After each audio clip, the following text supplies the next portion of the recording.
ब्रह्मा जी कहते हैं, उन्हीं विराट पुरुष के मुख से वाणी और उसके अधिष्ठात्र देवता अग्नि उत्पन्न हुए। सातों छंद उनकी 7 धातुओं से निकले हैं।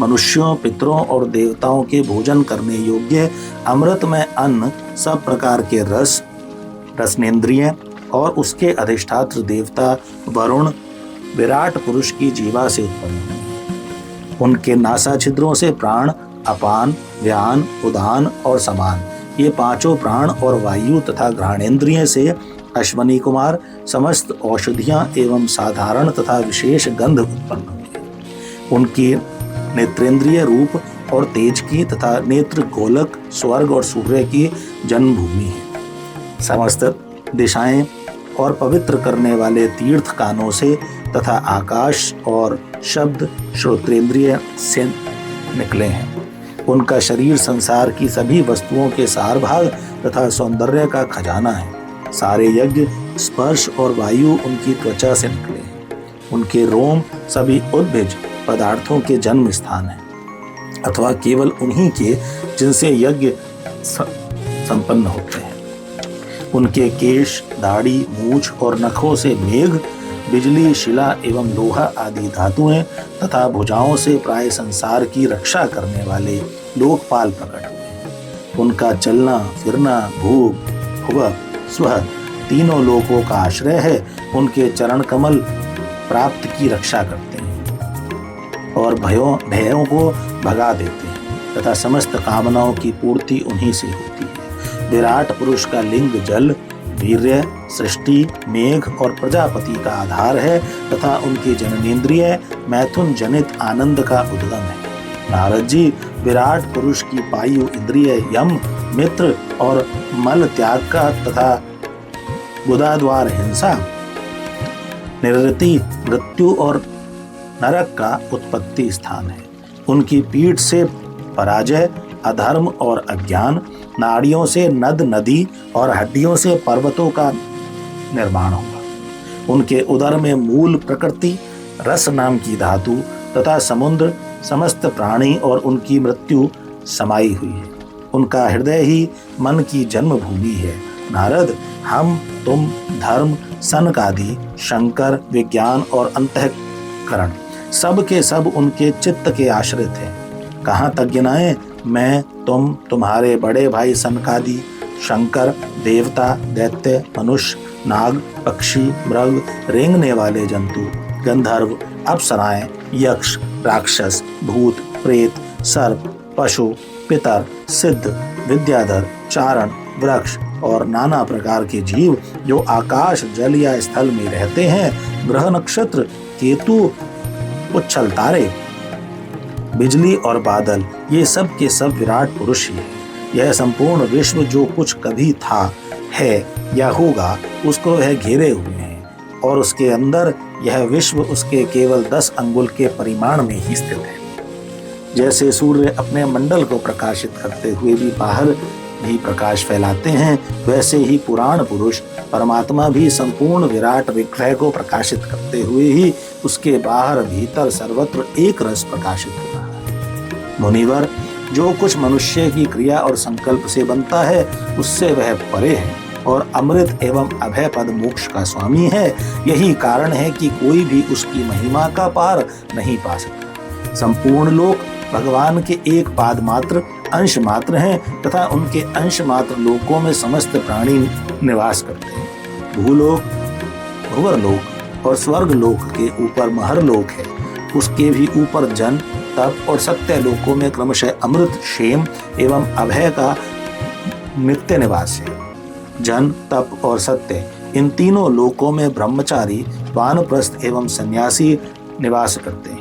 दीर्घकालीन ब्रह्मचर्य से रहित गृहस्थ भूलोक, भुवरलोक और स्वर्लोक के भीतर ही निवास करते हैं। शास्त्रों में 2 मार्ग बतलाए गए हैं, एक अविद्या रूप कर्म मात्र जो सकाम पुरुषों के लिए है और दूसरा उपासना रूप विद्या का मार्ग है जो निष्काम उपासकों के लिए है। मनुष्य दोनों में से किसी एक का आश्रय लेकर भोग प्राप्त करने वाले दक्षिण मार्ग से अथवा मोक्ष प्राप्त कराने वाले उत्तर मार्ग से यात्रा करता है, किंतु पुरुषोत्तम भगवान दोनों के आधारभूत हैं।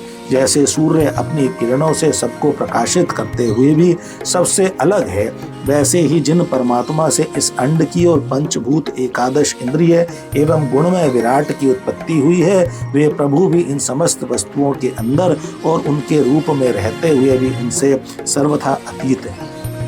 जिस समय इस विराट पुरुष के नाभि कमल से मेरा जन्म हुआ, उस समय इस पुरुष के अंगों के अतिरिक्त मुझे और कोई भी यज्ञ की सामग्री नहीं मिली। तब मैंने उनके अंगों में ही यज्ञ के पशु, यूप, स्तंभ, कुश, यह यज्ञ भूमि और यज्ञ के योग्य उत्तम काल की कल्पना की। ऋषि श्रेष्ठ, यज्ञ के लिए आवश्यक पात्र आदि वस्तुएं, जौ, चावल आदि औषधियां, घृत आदि स्नेह पदार्थ, 6 रस, लोहा, मिट्टी, जल, ऋक, यजु, साम, चातुर्होत्र, यज्ञों के नाम, मंत्र, दक्षिणाव्रत, साम, चातुर्होत्र, यज्ञों के नाम, मंत्र, दक्षिणा, व्रत, देवताओं के नाम, पदगति ग्रंथ, संकल्प, तंत्र, अनुष्ठान की रीति, गति, मति, श्रद्धा, प्रायश्चित और समर्पण, यह समस्त यज्ञ सामग्री मैंने विराट पुरुष के अंगों से ही इकट्ठी की। इस प्रकार विराट पुरुष के अंगों से ही सारी सामग्री का संग्रह करके मैंने उन्हीं सामग्रियों से उन यज्ञ स्वरूप परमात्मा का यज्ञ के द्वारा यजन किया। तदनंतर तुम्हारे बड़े भाई इन 9 प्रजापतियों ने अपने चित्त को पूर्ण समाहित करके विराट एवं अंतर्यामी रूप से स्थित उस पुरुष की आराधना की। इसके पश्चात समय समय पर मनु, ऋषि, पितर, देवता, दैत्य और मनुष्यों ने यज्ञों के द्वारा भगवान की आराधना की। नारद, यह संपूर्ण विश्व उन्हीं भगवान नारायण में स्थित है, जो स्वयं तो प्राकृत गुणों से रहित है, परंतु सृष्टि के प्रारंभ में माया के द्वारा बहुत से गुण ग्रहण कर लेता है। उन्हीं की प्रेरणा से मैं इस संसार की रचना करता हूँ। उन्हीं के अधीन होकर रुद्र इसका संहार करते हैं और वे स्वयं ही विष्णु के रूप में इसका पालन करते हैं, क्योंकि उन्होंने सत्व, रज और तम की 3 शक्तियां स्वीकार कर रखी हैं। बेटा, जो कुछ तुमने पूछा था उसका उत्तर मैंने तुम्हें दे दिया। भाव या अभाव, कार्य या कारण के रूप में ऐसी कोई भी वस्तु नहीं है जो भगवान से भिन्न हो। प्यारे नारद, मैं प्रेम पूर्ण एवं उत्कंठित हृदय से भगवान के स्मरण में मग्न रहता हूँ। इसी से मेरी वाणी कभी असत्य होती नहीं दिखती, मेरा मन कभी असत्य संकल्प नहीं करता और मेरी इंद्रियां भी कभी मर्यादा का उल्लंघन करके कुमार्ग में नहीं जाती। मैं वेद मूर्ति हूँ, मेरा जीवन तपस्या में है। बड़े बड़े प्रजापति मेरी वंदना करते हैं और मैं उनका स्वामी हूँ। पहले मैंने बड़ी निष्ठा से योग का सर्वांग अनुष्ठान किया था, परंतु मैं अपने मूल कारण परमात्मा के स्वरूप को नहीं जान सका, क्योंकि वे तो एकमात्र भक्ति से ही प्राप्त होते हैं।